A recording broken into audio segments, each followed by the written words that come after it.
yang mampu membentuk dan mengubahkan kami untuk jadi seperti yang Engkau mau. Itulah sebabnya Tuhan, mulai perjumpaan kami dengan Engkau saat ini Bapa, kami membuka hati kami Tuhan untuk menerima apa yang Engkau katakan bagi kami oleh kebenaran Tuhan. Urapi kami Bapa, buat kami mampu memahami dan mengerti apa yang harus kami perbuat untuk menyenangkan hati-Mu Bapa di sepanjang kehidupan. Terima kasih Bapa, terpuji nama-Mu Tuhan, dalam nama Tuhan kami Yesus Kristus kami bersyukur dan sambut firman Tuhan. Haleluya, amin. Haleluya, shalom. Gitu terlalu besar kapal. Terus kalau panu kan terlalu kecil, tuh makanya sahabat karya supaya tertulis sedikit. Shalom. Haleluya. Puji Tuhan, saya perhatikan semua pada wajahnya berseri-seri. Haleluya. Berkatnya terus mengalir, melimpah dalam kehidupan anak-anak Tuhan. Anak-anak Tuhan. Haleluya. Puji Tuhan. Iya. Firman Tuhan yang akan kita baca dan renungkan bersama di kesempatan ini dari Injil Yohanes pasal 1, pasal yang pertama, ayatnya yang ke-19 sampai dengan ayatnya yang ke-28. Injil Yohanes pasal 19, ayat yang pertama sampai dan dengan ayatnya yang ke-20. Saya ulang ayat yang ke-19 sampai dengan ayat yang ke-28. Saya akan membacakan bagi kita semua, masing-masing memperhatikan lewat Alkitabnya. Ya, judul yang diberikan oleh Lembaga Alkitab Indonesia, Kesaksian Yohanes tentang dirinya. Demikian firman Tuhan. Dan inilah kesaksian Yohanes ketika orang Yahudi dari Yerusalem mengutus beberapa imam dan orang-orang Farisi kepadanya untuk menanyakan dia, siapakah engkau? Ia mengaku dan tidak berdusta, aku bukan Mesias.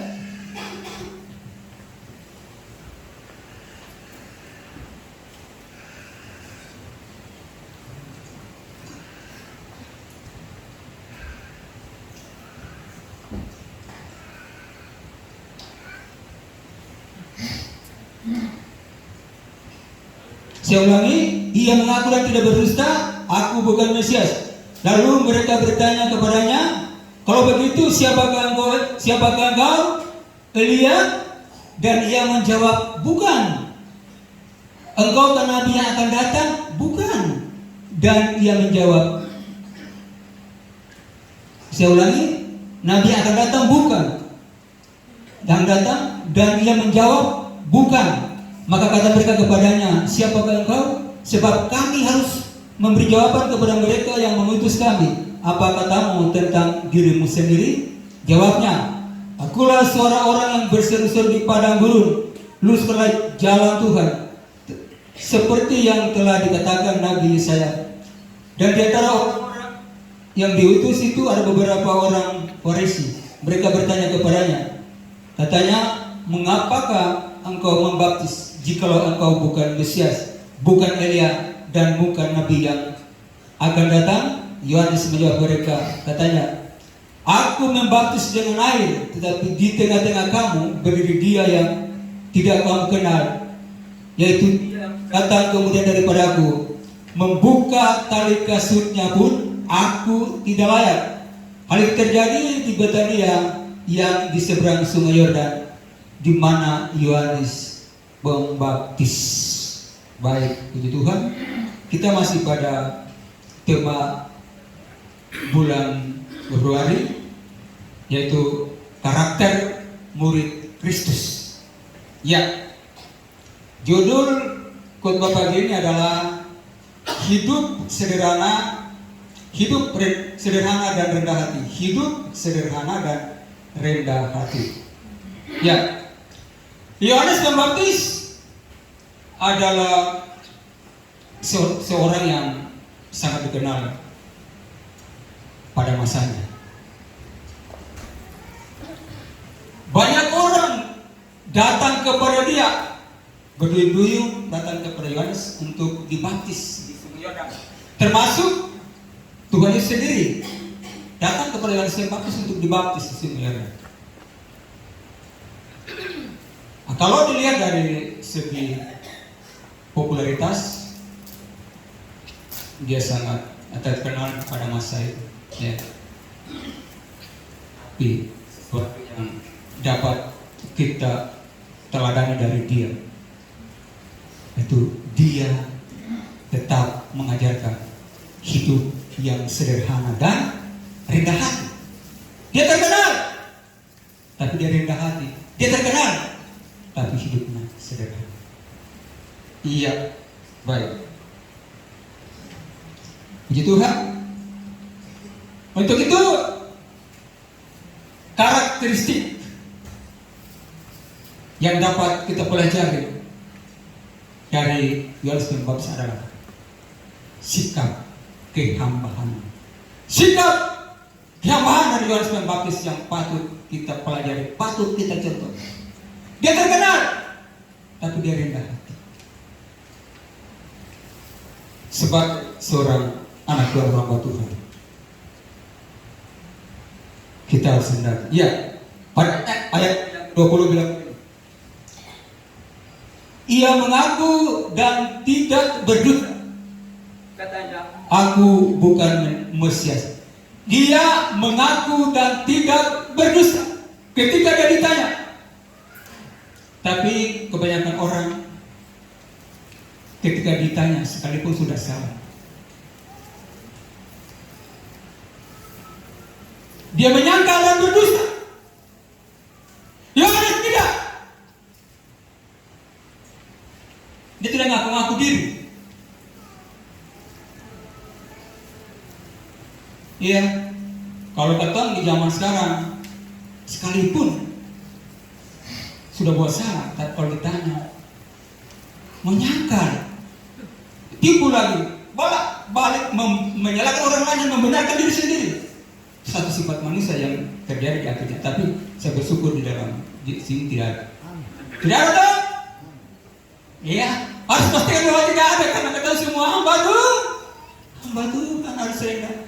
Jadi yang patut kita pada sini adalah ayat 20. Ia seorang hamba yang jujur, yang patut kita pelajari, kita contohi. Dia seorang hamba yang jujur, harus jujur. Berkata apa tentang diri kita sendiri? Ketika dia orang datang bertanya kepada dia jujur berkata bahwa dia bukan Mesias. Ya. Ketika orang bertanya tentang identitasnya, ia mengaku dan tidak berdusta. Bisa saja dia ngaku-ngaku sebagai Elia. Waktu itu kan zaman Tuhan tidak kenal dia lagi. Ya, Elia itu di zaman perjanjian lama orang terkenal.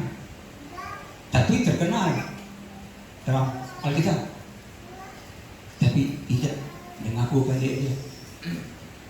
Seorang nabi akan datang, bilang bukan. Orang bilang, Anda Mesias. Bukan. Kalau dia mau supaya lebih populer dan terkenal, bisa dia mengaku. Ini kesempatan, memanfaatkan kesempatan untuk mengangkat popularitas dirinya. Tapi dia tidak. Kenapa? Dia jujur apa adanya tentang dirinya sendiri. Jadi kejujuran itu penting. Amin. Jujur itu sangatlah penting. Iya. Dia jujur dan apa adanya tentang dirinya sendiri. Dia tidak mempoles dirinya dengan sesuatu untuk membuat dirinya sangat lebih terkenal. Tidak mempoles diri dengan sesuatu. Kalau dia mempoles diri dengan hal yang membuat dia lebih dikenal, bisa dia bilang, saya ini Elia, saya ini Yesus, atau saya sendiri yang dibilang Nabi akan datang. Supaya dia dibenarkan, memoles diri yang dengan sesuatu yang membuat dia lebih terkenal. Tapi dia bilang tidak. Ia tidak mencari kemuliaan dan mengklaim sesuatu yang memabukkan hati. Kita bicara kejujuran, kadang-kadang untuk diri sendiri pun kita tidak jujur. Kita tidak mau mengakui kekurangan kita. Tapi Yohanes, dia tidak gila hormat, dia tidak gila jabatan, dia ngaku dirinya apa adanya, dia tidak gila hormat. Kalau orang lain, baik, kesempatan ini belum datang tanya ini, saya sudah, saya, terima kasih Pak, saya sudah, minta maaf saja. Waktu orang Lewi dan Imam itu sudah Lewi. Pengalaman hidup yang kita jalan selama ini, kadang-kadang saya pernah ada teman yang saya ketemu di jalan, kebetulan saya masih aktif sebagai pegawai negeri. Saya kenal sekali sama teman yang saya tahu waktu itu, minta maaf ya teman-teman hamba Tuhan yang di sini, yang saya tahu waktu itu dia diutus untuk pendidikan 3 bulan hanya untuk apa? Pengembangan jemaat. Minta maaf Pak Kepala, saya bertemu, Pak, sepulang, oh iya bro, baru kemarin,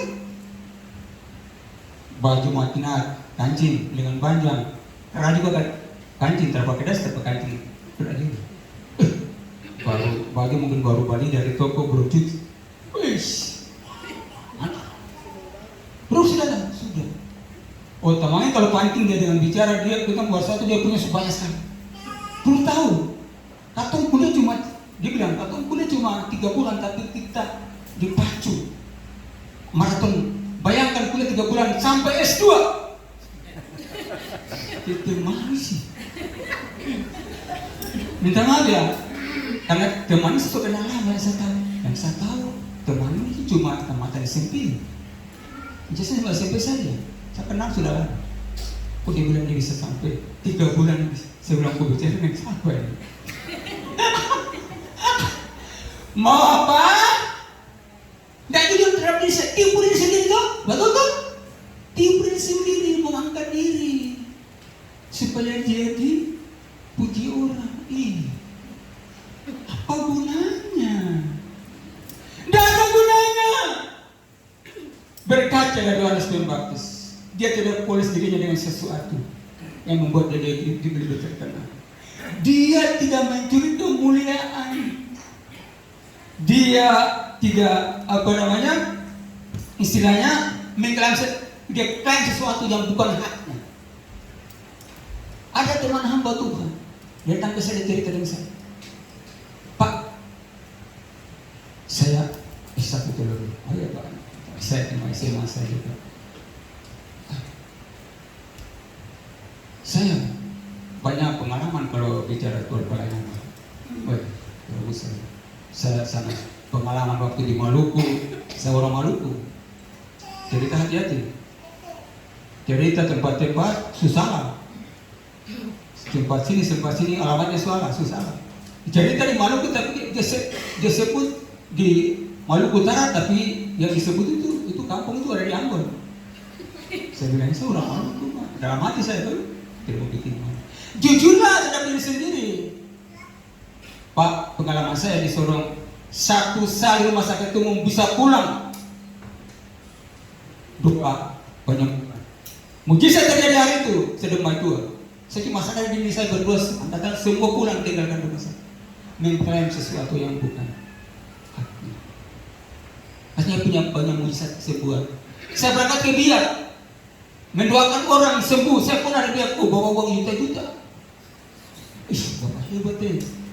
Oh saya tambah, dia tambah. Orang bilang serahnya tanah lah. Saya mau terbang saja. Mentang-mentang saya bukan akademisi atau teologi sampai ahli cerita tinggi sih. Tapi sabar dulu kan. Ya, jadi coba jujur. Sebab bilang buat anak-anak Tuhan, jujur itu penting. Jujur kepada Tuhan penting. Amin.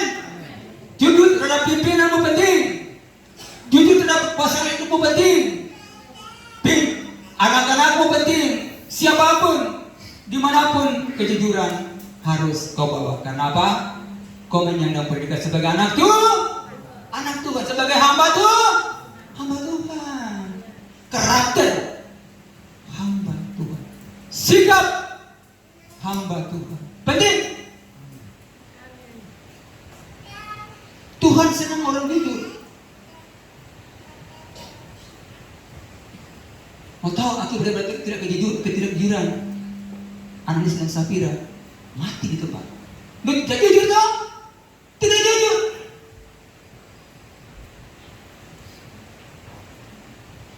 Saya senang ada seorang anak Tuhan datang ke saya, Om, saya rindu melayani Om, tapi saya terturu dengan saya punya kehidupan akhir ini. Oh begitu ya. Saya salut, saya senang Anda. Kalau begitu, saya belum doakan Anda untuk melayani. Pulang bikin pemeriksaan pribadi dengan Tuhan, mengaku dari pemeriksaan pribadi, mengaku hadapan Tuhan, minta ampun, berserah buat Tuhan, nyatakan saya buat Tuhan, saya siap melayani. Buat komitmen dengan Tuhan, besoknya datang, Sabtu datang saya doakan dan tampil melayani. Saya salut, jujur. Buat kita pelayan, saya mengatakan kita contoh, jadi contoh buat orang-orang di bawah. Kenapa kita harus memancarkan kemuliaan Kristus dari sini ke sana? Kita semua bukan orang sempurna memang. Saya apalagi? Tapi kita dipercayakan Tuhan untuk melayani Tuhan, pekerjaan kita di sini memancarkan kemuliaan Kristus di bawah. Ada salah diri kalau membuat kesalahan yang serius, jujur terhadap Tuhan, terhadap diri sendiri, jujur kepada pimpinan. Om, Bapak, minta maaf, saya bisa minta doakan atau saya istirahat dulu, saya tertutup dengan saya punya perbuatan saya ada salah. Jangan sudah tahu ada buat kesalahan serius tapi diam-diam saja. Tidak menjadi berkat. Ajamat kan tidak tahu, tapi Tuhan tahu. Tuhan tahu loh. Jadi tak jadi berkat. Amin.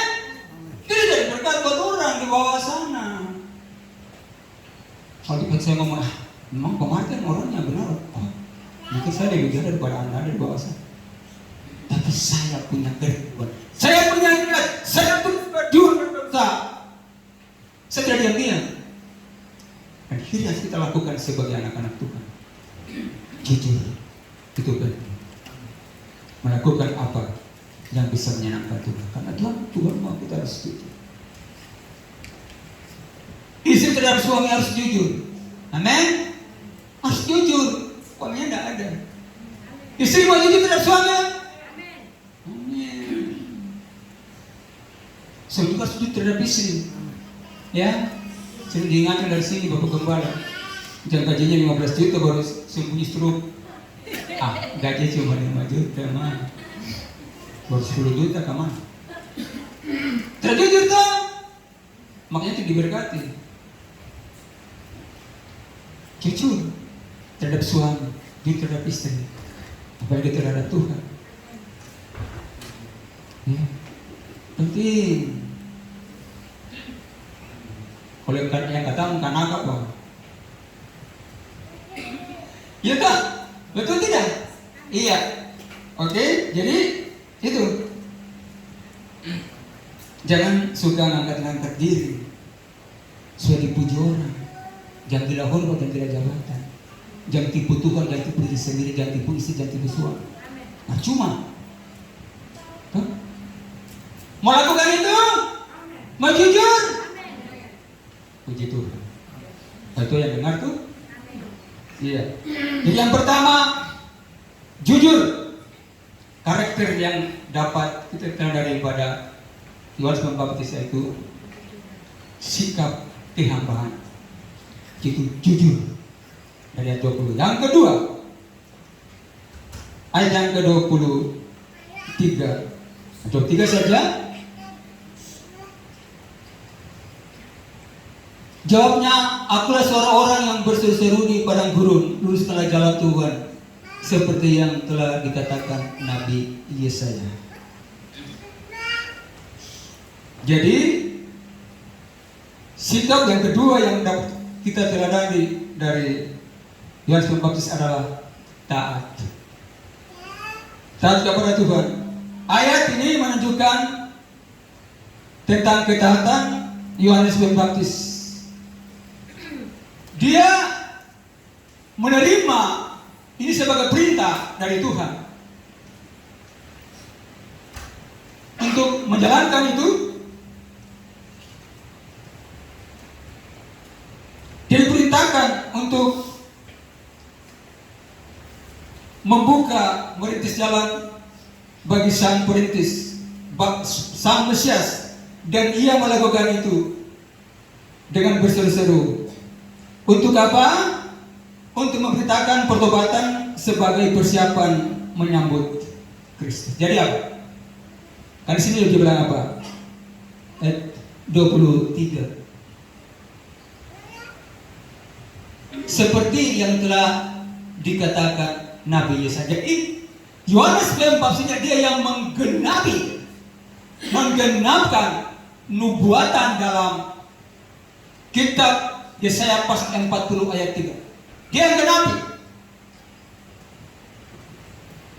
Nah, di sini Yohanes Pembaptis menanggapi ini sebagai satu panggilan buat dia, perintah buat dia, tanggung jawab buat dia untuk membuka jalan, mempersiapkan jalan untuk Tuhan.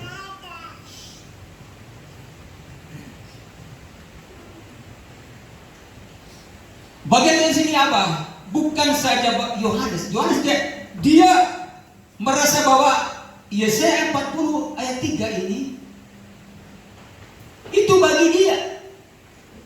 Makanya digenapi, merupakan ketaatan bagi dia. Kan sini dia bilang begini, Yesaya 40 ayat 3. Ada suara yang berseru-seru. Persiapkanlah di padang gurun jalan untuk Tuhan. Luruskan di padang belantara jalan raya bagi Allah kita. Setiap lembah ditutup, gunung diratakan, mempersiapkan jalan untuk Tuhan. Artinya apa? Kita harus bersedia bekerja sama dengan Tuhan. Bagian kita ada pada Matius pasal 28 ayat 19 dan 20.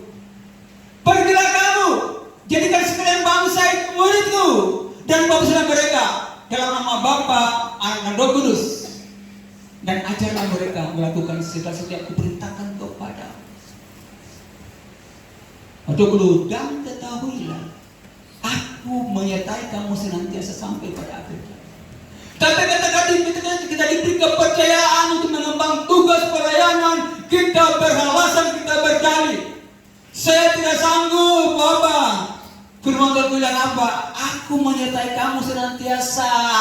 Kalau dia sertai, dia akan diberikan kasih karunia. Kasih karunia artinya kemampuan, kekuatan. Yang penting ada punya hati tidak, kerinduan tidak, kemauan untuk melayani dia tidak. Dia akan membakar, dia akan kekuatan, kemampuan. Aku tidak mungkin dia menyertai aku tidak berikan kekuatan. Tidak mungkin. Tapi karena kata tidak mau, tidak punya kerinduan untuk melayani, kita berdalih. Tuhan tahu hati, amin. Tuhan tahu hati. Kalau kita tidak pergi seperti yang penginjil ke pedalaman.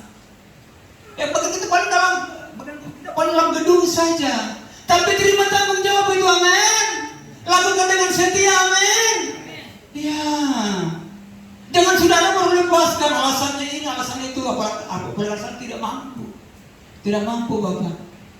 Aku menyertai kamu senantiasa. Selama hidupmu dia menyertai. Dia memberi kekuatan, beri kasih karunia, artinya kemampuan. Karena dia tahu kita tidak mampu, makanya dia beri kemampuan.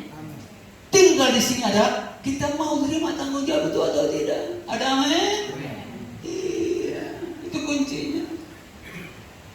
Kadang-kadang, Pak, bisa singer yuk. Aduh, saya belum siap. Suara bagus. Pak, ini Brian, aduh, padahal dia bisa orang pendidikan. Cuma apa sih yang bilang? Karena tidak punya kemauan untuk bekerja bagi Tuhan. Amin. Atau tidak pergi di pedalaman, tidak pergi di luar negeri untuk memberitakan firman. Cukup dengan apa yang kita bisa lakukan. Lakukan itu untuk Tuhan. Dengan kesadaran, lakukan untuk Tuhan. Itu juga kita masih minta maaf. Kadang-kadang kita kepikiran untuk melayani atau melupakan atau pura-pura lupa, tak datang, tak kasih tahu.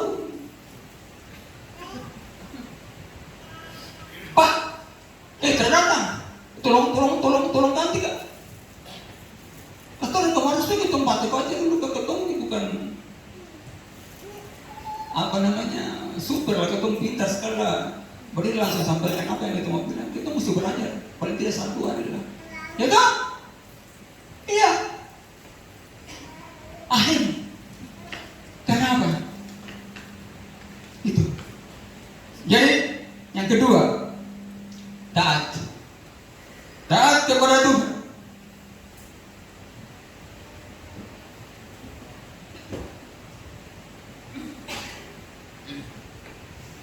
Satu Petrus 1:14 bilang apa? Hiduplah sebagai anak-anak yang taat. Hiduplah sebagai anak-anak yang taat. Saya bilang begini, ketaatan merupakan landasan yang penting untuk kita bisa berjalan bersama-sama dengan Kristus. Ketaatan adalah landasan yang penting untuk kita bisa berjalan bersama-sama dengan Kristus. Dalam berjalan bersama-sama dengan Kristus. Kenapa kita itu penting? Karena kita harus taat mengikuti petunjuk yang diberikan kepada kita. Karena apa? Dia tahu arah hidup kita, dia tahu tujuan hidup kita, makanya kita harus taat supaya kita tidak tersesat. Kalau tidak taat, baca tak keluar. Tasawuf sana, tasawuf sini. Atau mesti kalau orang bukan aliran. Tuh, karena tidak taat. Firman Tuhan bilang belok kanan, atau belok kiri. Firman Tuhan bilang lurus, dia naik. Sesat, karena tidak taat. Jadi ketaatan landasan penting bagi kita untuk berjalan bersama-sama dengan. Tanpa ketaatan, minta maaf saja, tidak akan pernah mencapai tujuan hidup kita. Tidak akan. Tuhan tahu arah tujuan hidup, kuncinya dalam ketaatan. Jadi taat, penting, harus taat. Sebagai orang-orang yang sudah diselamatkan, dia dari lumpur dosa, dibangkitkan diselamatkan dari lubang kubur. Tidak ada yang lain. Wajib harga mati taat kepada perintah-perintah Tuhan.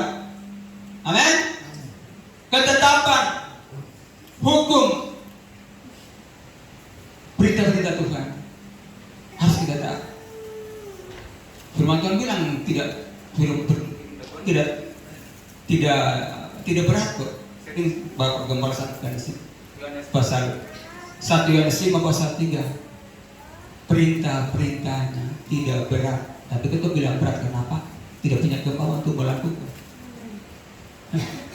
Saya mau bilang, Tuhan tidak pernah menyuruh kita untuk melakukan sesuatu yang kita tidak bisa. Dia maha tahu. Cuma kata sok tahu. Tuhan maha tahu. Dia tahu kita mampu, kita bisa. Makanya dia bilang.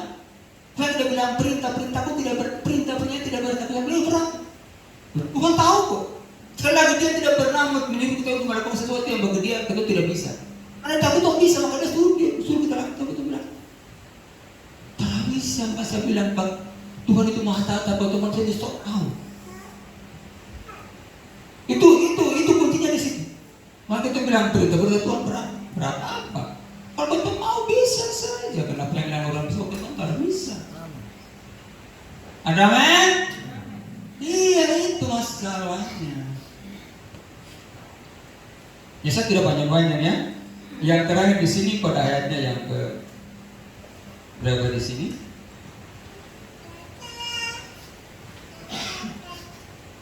Ayatnya yang ke-27. Karakter seorang hamba Tuhan yang dapat keterangan dari Yohanes Pembaptis ayat yang ke-27. Bagian akhirnya bilang begini, membuka tali kasutnya pun aku tidak layak. Seorang hamba yang rendah hati. Jadi yang terakhir itu rendah hati. Membuka tali kasutnya pun aku tidak layak. Membuka tali kasut di zaman itu adalah pekerjaan yang sangat hina bagi seorang murid. Sangat hina, sangat rendah bagi seorang murid. Makanya bagi murid-murid zaman itu mereka tidak diwajibkan untuk melakukan pekerjaan. Bayangkan, tidak diwajibkan untuk membuka tali sepatu seorang rabi. Tidak diwajibkan karena itu paling hina bagi seorang murid. Bayangkan. Tapi apa? Yohanes bilang, untuk buka di tali sepatu saja saya tidak layak. Bagi Yohanes, Yesus terlalu mulia untuk aku hampiri dia dan menjamah dan membuka tali kasusnya. Bagi dia tidak layak. Satu sikap kerendahan hati yang sudah totalitas, total. Baik. Buka tali sepatu dia bilang dia tidak layak.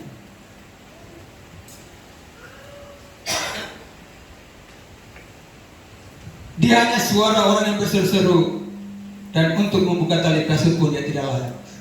Sebuah sikap hati yang sangat inspiratif. Sebuah sikap hati yang sangat inspiratif menggugah kita, membuka otak kita, hati kita untuk hidup rendah hati.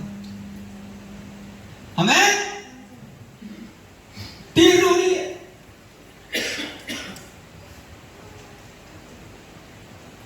Patut kita teladani. Dia tidak menyombongkan diri. Sekalipun zaman itu dia sudah dipakai dengan luar biasa oleh Tuhan, tapi dia tidak menyombongkan diri karena pemakaian Tuhan yang luar biasa untuk dia. Dia terasa. Kalau ketong minta maaf ya, ketong dia zaman ini. Kalau saya bicara nanti teman-teman hamba Tuhan belum tersinggung. Kalau merasa sudah pakai Tuhan, saya terbang. Bahasa Musa suka bilang begini, ketong ini punya predikat hamba. Hamba sama dengan apa? Budak atau bisu. Gak layak kalau ketong hamba berkotong sombong. Yakobus 4 ayat 6 turun berapa? Allah menentang orang yang congkak, tetapi mengasihi orang yang rendah hati. Allah tidak setuju dengan orang yang sombong, orang yang tulus. Allah tidak setuju, Allah tidak suka dengan mereka. Tapi dia suka, dia kasih orang yang rendah hati. Hiduplah rendah hati. Jangan rombol. Ya. Kalau saya bilang rombol orang yang tertentu, apa mati belakang? Minta maaf ya, kan saya orang tua aja. Saya sudah 36 tahun ke 37 jadi orang tua, tapi mungkin katanya saya tahu aku. Saya ingin seperti Bapak Gembala, kalau bicara pastoral aja itu harus orang bisa mangaat. Saya tidak bisa. Pas saya dulu jadi orang tua jadi Bapak Gembala. Bicara tentang kerendahan hati. Pernah ada keluarga yang kerja di toko Makalah. Saya ke sana. Betul kita bahas pakai bahasa cerita, ada cerita saat mana saya tertawa saya ambil tanggung. Dia kita mau itu. Bapak itu sombong Kenapa saya ada cerita dia bilang, aku bilang, baru kau cerita pakai bahasa Toraja. Dia itu bukan orang Toraja. Dia orang malu. Dia ada minta maaf. Dia bilang saya sombong. Pemain sombong. Kalau ketemu di acara-acara, kalau keluarga Toraja dong pakai bahasa, kalau yang saya mengerti, saya balas, saya ngangguk, tapi kalau saya tidak ngangguk, saya minta Pak, saya bukan asli Toraja, saya Toraja tapi Toraja Karbitan. Begitu. Ya, jadi kita kembali ke laptop, kembali ke firman Tuhan. Jadi sebuah sikap hati yang sangat inspiratif. Tidak ada alasan bagi kita untuk menyombongkan diri seperti Rasul Yohanes atau Yohanes Pembaptis. Tidak asal bagi dia untuk menyombongkan diri, sekalipun sudah dipakai dengan luar biasa. Ini adalah kenyataan sikap kerendahan hati dari Yohanes Pembaptis yang sudah secara totalitas.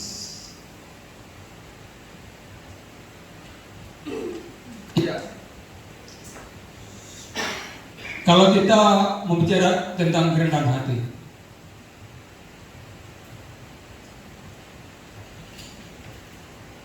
kita bisa melihat diri sendiri. Setelah belajar, saya bilang, ternyata saya belum merendah hati.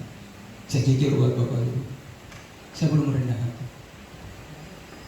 Saya minta ampun sama Tuhan. Tolong saya Tuhan, supaya saya rendah seperti yang Tuhan mau. Ya.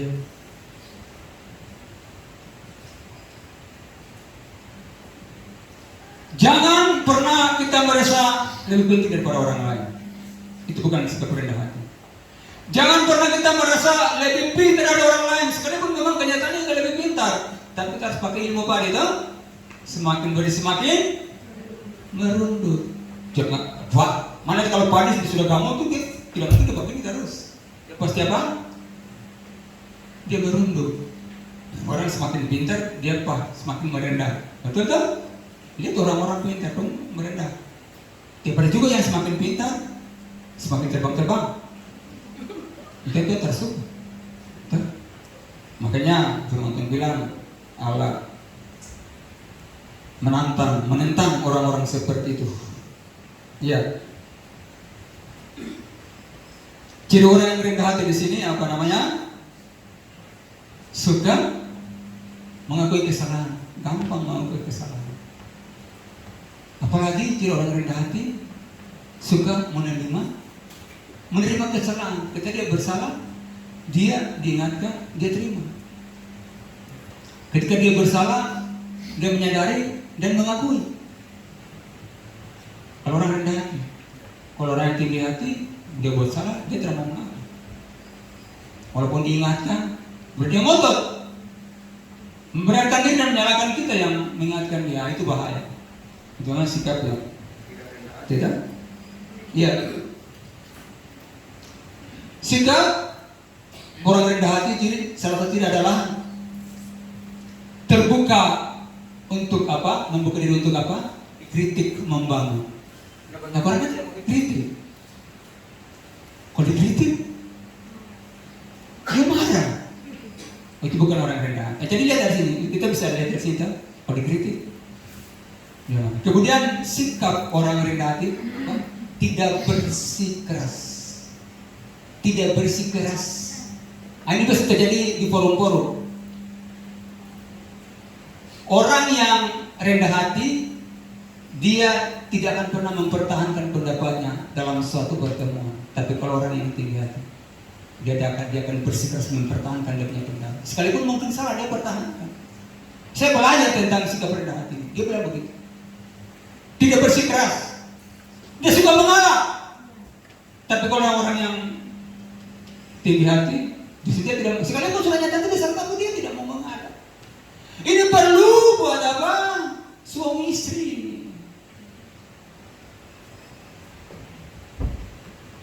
Soal panjang. Ya. Ini perlu buat suami istri.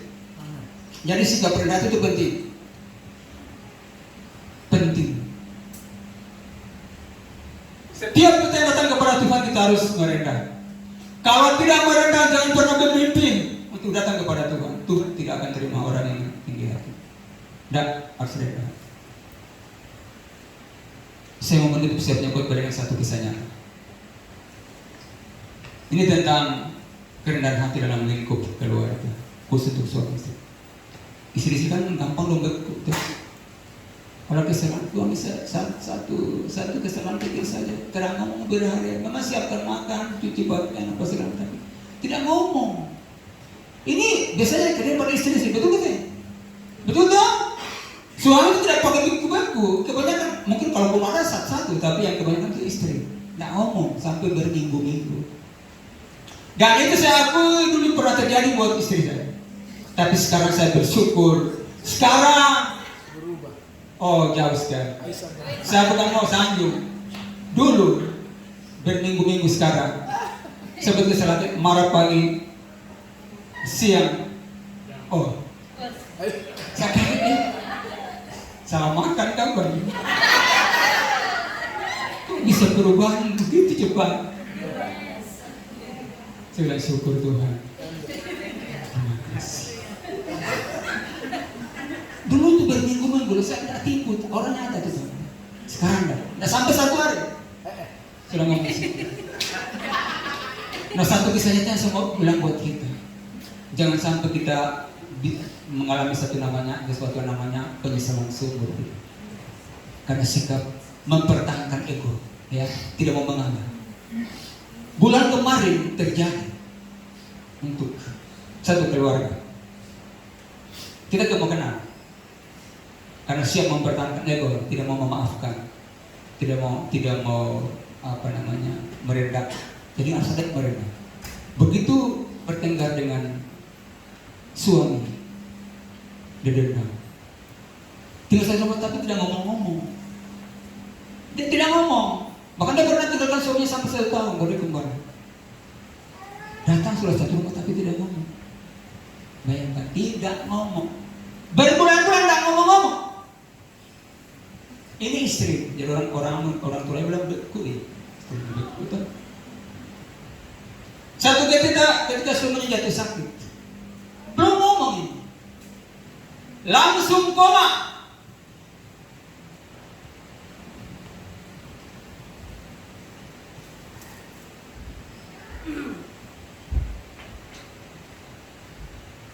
Minta maaf saya kenal orangnya. Saya kalau cerita ini saya terharu. Langsung koma. Tidak bisa buat apa-apa, dia akan ke Maleo, tidak bisa bawa ke 22. Tapi tetap koma, tidak bisa ngomong. Istrinya datang, Pak, saya minta maaf Bapak. Tidak maaf apa, istri bisa bicara. Tidak bisa lagi ngomong dia. Sudah koma. Dioperasi otaknya. Dengan catatan tunggu sampai 2 minggu, kalau dia sadar dia selamat, kalau tidak sadar dia berarti tidak selamat. Belum satu minggu, tunggunya 2 minggu, belum 1 minggu, baru 4 hari sudah kembali. Istrinya Pak bunuh dia kita mau buat apa? Tidak ada pesan apa-apa. Dia bayar menangis guling-guling. Teman-teman orang datang, mana? Percuma mana biar mau bunuh diri lain, nggak bisa lupa keadaan sekarang, nggak bisa. Sudah terjadi, mana menyasar seumur hidup. Ini satu pengalaman dan peringatan untuk ketemu suami istri. Stop baku. Stop sudah. Itu pengalaman buat kita. Kenapa saja itu jadi pengalaman buat kita? Bayangkan dia pergi tanpa pesan. Saya kalau ribut kecil dengan mai tua, kalau minta maaf ya, saya bukan menjatuhkan. Kadang-kadang berbuat kalau dikasih surat ada itu terpikir kalau macam-macam jantung mau putus. Tahan, terketuk dan lagi rasa.